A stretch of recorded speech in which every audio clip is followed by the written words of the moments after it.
Permita-me ser intrometido com você na sua vida e lhe fazer uma pergunta assim, bem direta.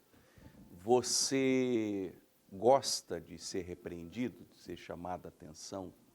Você gosta de alguém que lhe fale mesmo assim, na cara, quando você está errado, equivocado? Olhe para trás, dos seus pais, quando o seu pai, sua mãe, quem sabe, seu finado pai, sua finada mãe, saudosos, te repreendiam, te puxavam a orelha, te diziam, não é assim, não é dessa maneira.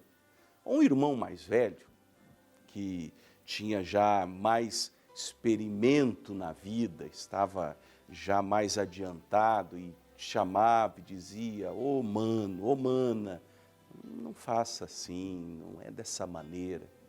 Um amigo, um patrão, uma pessoa que na hierarquia da existência está num posto mais alto e quando te vê errando, quando te vê falhando, te chama e fala, não é assim.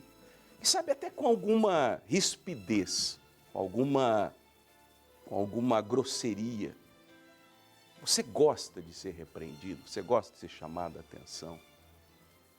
Com muita sinceridade responda, porque se você não gosta que quando você esteja errado, alguém lhe chame a atenção, ainda que seja alguém inferior a você. Lembra do profeta Balaão? Quem o repreendeu foi a jumenta dele.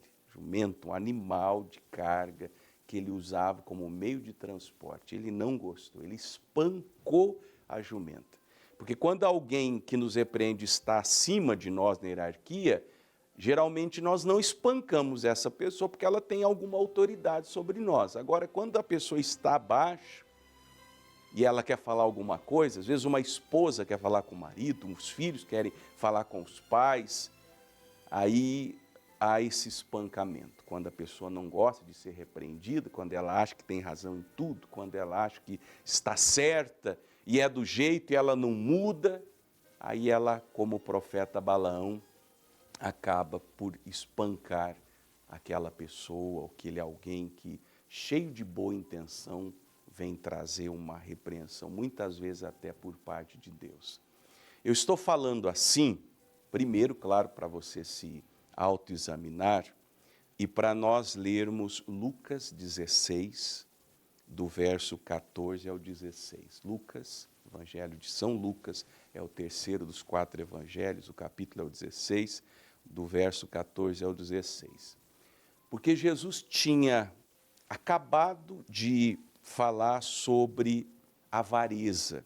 Ele pregou a parábola do mordomo infiel, e esse mordomo infiel foi um homem, um empregado, trabalhava para um homem muito rico e surrupiou, como a gente fala aqui no Paraná. Roubou mesmo, passou a mão, foi descoberto, quando o patrão dele descobriu, demitiu. Antes da demissão ele teve ali uma certa prudência e tomou algumas resoluções para poder viver depois de ter perdido aquele emprego, aquele trabalho. E aí, quando Jesus termina essa parábola, olha só o que está escrito. E os fariseus, que eram avarentos, porque a palavra de Jesus foi contra a avareza dos fariseus. Então, os fariseus, que eram avarentos, ouviam todas essas coisas e zombavam dele. Dele quem? Do próprio Cristo. Olha que coração maligno. Porque se Jesus está usando alguém, ou ele próprio, quando eu leio a minha Bíblia, ou quando eu vou num culto, numa reunião, num lugar onde o Evangelho é pregado, e é por isso que nós temos que procurar os lugares onde o Evangelho tem sido pregado. Tenho falado para vocês, fujam das igrejas estilo cabaré, estilo casa de show, onde o que importa é a pirotecnia, é a estética do culto. Fujam desses lugares, porque esses lugares não estão, nenhum deles está pregando o Evangelho. Estão falando outras coisas menos o Evangelho. Então, procurem lugares, procurem igrejas onde o Evangelho está sendo pregado. E procurem estar com pessoas que amam vocês verdadeiramente. Porque Jesus, apesar dos pesares, queria salvar aqueles fariseus. Jesus veio para nos salvar, para salvar o pecador, ele veio para salvar a prostituta, ele veio para salvar o publicano, ele veio para salvar os fariseus. Inclusive, muitos fariseus se converteram. Entre eles, nós podemos destacar o Nicodemos. Então, Jesus deu aquela palavra, o que aqueles fariseus tinham que fazer?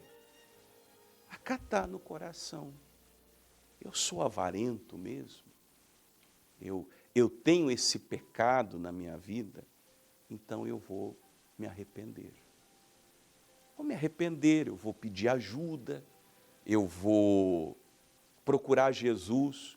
Nicodemos foi humilde, apesar de que ele não quis fazer aquilo sob a luz do dia, ainda envergonhado, ainda com o pé atrás, mas ele foi até Jesus e abriu o coração. E Jesus pregou o maior de todos os sermões para o Nicodemos, que é o sermão do novo nascimento.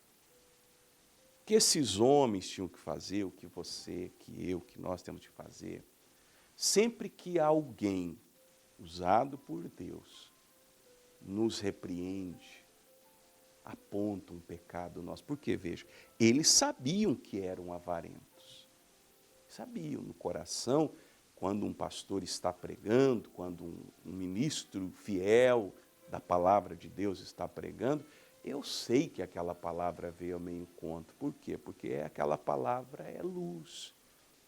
Nós sabemos que a palavra discerne os pensamentos e as intenções do coração. Na hora da pregação da palavra, eu vou dizer isso com muito cuidado, mas sabe qual que é a sensação? É a sensação de ser pego em flagrante. Imagine um ladrão roubando. A hora que ele está ali roubando, chega a polícia. Foi pego em flagrante. É esse sentimento do ladrão pego em flagrante que a palavra traz ao nosso coração. É um flagrante do Espírito Santo. E às vezes é uma coisa oculta, porque a avareza, apesar de que ela se manifeste nas ações, mas geralmente é algo que a pessoa consegue guardar dentro de si. Ela consegue maquiar aquela situação, aquele sentimento, aquele pecado. A inveja é assim, o ódio é assim. Você consegue esconder, você pode odiar uma pessoa, mas na frente dela agir ali, como se diz, com duas caras, e ela nunca nem vai imaginar que você a odeia, que você tem um sentimento ruim contra ela, que por trás dela você fala mal. Só que quando a pregação vem, meus irmãos, minhas irmãs, meus amigos e amigas, nós somos despidos diante do Senhor. Imagine que quando Jesus estava pregando nesse dia sobre a avareza, os corações dos fariseus estavam desnudados. E quando o olhar de Jesus passava, porque Jesus não tinha medo de olhar nos olhos de ninguém, e não tem. Imagino que à medida que Jesus ia pregando, ia olhando, olho a olho, o coração até saltava dentro deles. Só que aí, ao invés deles se quebrantarem, olha o que eles faziam. Os fariseus, que eram avarentos, ouviam todas essas coisas e zombavam dele. Porque é melhor para quem quer permanecer no erro, no pecado.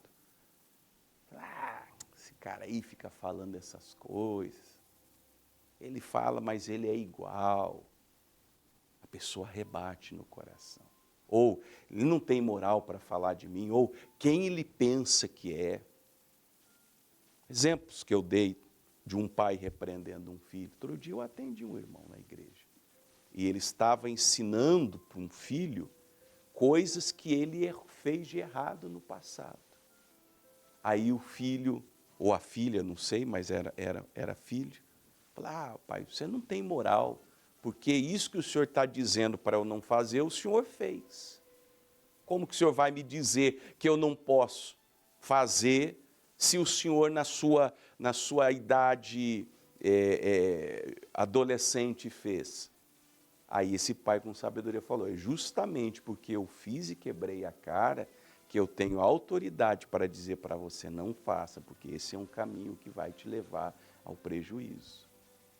Mas olha a petulância desse filho, rebatendo o pai, indo de encontro, em rota de colisão contra a repreensão do pai. Ele devia, como diz lá na minha terra, baixar a orelha.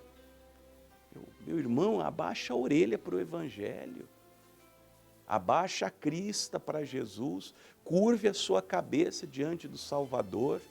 E se a palavra que tem vindo para você nesse tempo da sua vida é uma palavra de repreensão, é uma palavra contra o que está dentro de você, e eu disse, a exemplo da avareza, alguns pecados, alguns sentimentos, algumas questões são de foro tão íntimo que só você e Deus sabem. Jesus sabia que eles eram avarentos. Por isso que Jesus pregou aquele dia, ele sabe. Uma congregação, vamos dizer uma igreja, um auditório lotado, que tem 2.000 lugares aquele auditório. 2.000 pessoas, 2.000 universos, porque cada ser humano é um universo. E o homem de Deus, que ora antes dos cultos, atenção, pastores da graça, das denominações que me assistem, um homem de Deus que acorda de madrugada, que dobra os joelhos, que antes de subir no altar a pregar, ele se consagra, ele ouve de Deus, ele chega naquele culto, ele abre a palavra, ele está falando com todo mundo. Aliás, ele não, o próprio Senhor. E em cada momento, as palavras de Deus estão indo como flecha nos corações. Ora consolando, ora divertindo, ora corrigindo. E na hora que a correção chega naquele coração, tudo que Jesus espera é que a pessoa aceite. Era só aceitar. Mas aí os fariseus falaram, não queremos essa palavra. Nós somos avarentos e queremos permanecer avarentos. Aí começaram a zombar dele. Nos dias atuais, as pessoas costumam sair da igreja. Quantas pessoas já saíram da graça? Aqui, ó, de onde eu sou pastor. E eu as ouço falando, porque as conversas chegam. Gente que me disse assim, esse pastor só prega santidade. Esse pastor só prega coisa da Bíblia. Para mim é um elogio, eu fico lisonjeado por ouvir de pessoas que saíram por causa disso. Porque eu preguei a santidade, porque eu preguei a palavra. Agora eu tenho muito dó dessas pessoas. Por quê? Porque elas tiveram a oportunidade de se converterem, de se acertarem, de se redimirem com Deus e preferiram se afastar, zombar, retrucar. Não faça isso. Aí, Jesus disse assim para eles, vós sois, resposta à zombaria, vós sois os que vos justificais a vós mesmos diante dos homens. Vocês pagam de santo. Os fariseus faziam orações estendidas, longas, demoradas, como pretexto para assaltar a casa das viúvas, para pedir oferta. Vocês estão aí pagando de bonzinhos para os homens e vocês enganam pessoas simples. Mas, olha só, Deus conhece o vosso coração. Vocês podem enganar quem vocês quiserem, com a maneira que vocês falam, com o discurso que vocês fazem, com a roupa que vocês vestem, com as orações prolongadas. com a religião, vocês podem enganar quem vocês quiserem, mas saibam de uma coisa, Deus conhece o coração de vocês. E eu estou pregando essa palavra para salvar vocês. Vocês não querem ser salvos, mas eu vim aqui para salvar vocês. Deus conhece o coração. Deus via a avareza no coração deles, como vê todos os meus pecados, os seus, do coração, do pensamento, de tudo, gente, de tudo. Sabe por que Deus está falando? Porque Deus quer nos salvar. Deus quer te salvar. Pare, só um pouquinho, é só um pouquinho de senso, de lógica. Espera lá. A palavra está vindo ao meu encontro contra o meu pecado, contra a avareza, ou contra a vaidade, ou contra o orgulho, ou contra a soberba, ou contra a prostituição, ou contra o que quer que seja. Qual a intenção de Deus? É me salvar. Curve-se, peça ajuda.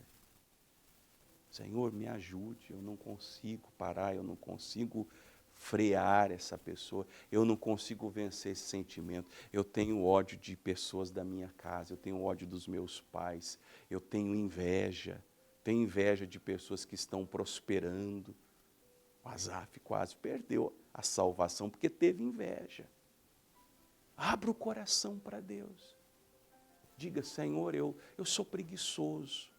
Eu não consigo terminar as coisas que eu começo. Eu começo uma faculdade, eu tranco a faculdade. Eu começo um relacionamento, o relacionamento não prospera. Eu começo um trabalho, dali a pouco eu enjoo daquele trabalho, peço as contas. Eu não consigo me firmar na igreja, não consigo me firmar na tua casa. Eu já fui da Graça, já fui da Batista, já fui da Presbiteriana, já fui da Quadrangular, já fui na Macumba. Eu não consigo, toda hora eu estou buscando alguma coisa. Deus conhece teu coração. E pede para Deus falar tudo que Ele tiver que falar. Esses fariseus tinham que chegar, Senhor, ok, avareza, e o que mais? Porque nunca é só um pecado, nunca é só um sentimento ruim, nunca é só uma coisa. Tinha mais, a avareza às vezes é a pontinha do iceberg.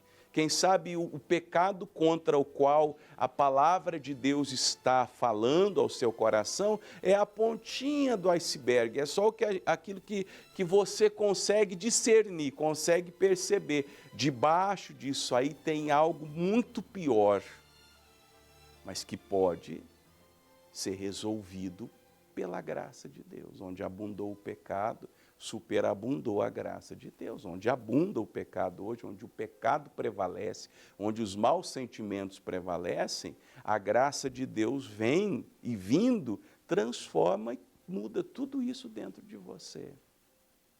Muda tudo.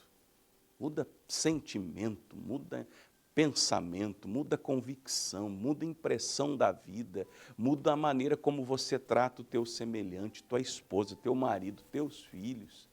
Te faz uma pessoa mais humana, uma pessoa mais parecida com Jesus, uma pessoa do bem. É só você aceitar que Deus conhece o seu coração e que Ele tem falado com você. Só que esses homens não queriam, por quê? Porque o que entre os homens é elevado, perante Deus é abominação. Eles não queriam perder a panca. Sabe aquela pessoa que não quer perder a panca? Lá na minha terra dizia, não larga o osso. Tem que perder a panca, meu irmão. Às vezes a gente tem que deixar Deus nos quebrar. Eu vou lhe fazer uma pergunta. Do alto de onde você está, em qualquer área da vida, você aceitaria começar tudo de novo? Tudo de novo. Se fosse necessário para você ser um homem, uma mulher segundo o coração de Deus. Tudo de novo. Para não dizer ninguém. No meu caso, por exemplo, eu chegar, renunciar minha posição pastoral, de pastor, de líder aqui no estado do Paraná, e começar tudo de novo. Ser membro, ser um obreiro, ser um evangelista, ser um pastor de uma igreja menor. Se fosse preciso, será que eu, estou dizendo, me colocando como exemplo para não falar de ninguém, eu começaria de novo? Porque se isso for necessário, eu tenho que me dispor a fazê-lo. Por quê? Porque o que entre os homens é elevado perante Deus é abominação. Aqueles homens zombavam de Jesus porque eles não queriam se rebaixar. Eles não queriam admitir que eles eram avarentos. Que mesmo dentro do cargo da religião deles, o que prevalecia era a sua avareza. E no caso deles, tinha que haver um quebrantamento. Olha o 16. A lei e os profetas duraram até João. Desde então, é anunciado o reino de Deus, ou o evangelho. E todo homem emprega força para entrar nele. Além de você ouvir a palavra, você tem que se esforçar para praticar. Pastor, como que eu venço a avareza? Fazendo a força contrária. Qual que é o contrário da avareza? É a generosidade. Como que eu consigo me tornar não avarento? Eu tenho que, a partir de agora, empregar força na direção contrária. A avareza me manda fechar a mão. Eu vou falar, não, eu vou abrir minha mão, eu vou ajudar as pessoas. Eu vou começar a ajudar as pessoas. Como que você vence o ódio? Com amor. Como que você vence essa falta de empatia que você tem? Começando a ser carinhoso com a sua esposa, com o seu marido, com os seus filhos. Como que você vence o pecado? Vivendo a santidade. É empregando força, é dizendo, eu preciso ser de Deus. E você começa a fazer força na direção contrária. Guarde o exemplo, como que eles venceriam a avareza? Com a generosidade, abrindo a mão, porque eles não ajudavam ninguém. Eles só queriam para ele, o avarento só quer para ele. Estão morrendo de fome ao redor dele, ele não está nem aí para ninguém. Como que eles venceriam a avareza? Generosidade. O Zaqueu era avarento. O que ele fez? Quem lembra o que ele fez? Ele disse, eu dou metade dos meus bens aos pobres. E se alguém me cobrar de alguma coisa que eu lesei, eu restituo quadruplicado. O que ele fez? Ele venceu a avareza. Porque o publicano era avarento também. Então, como que ele venceu a avareza? Pela generosidade.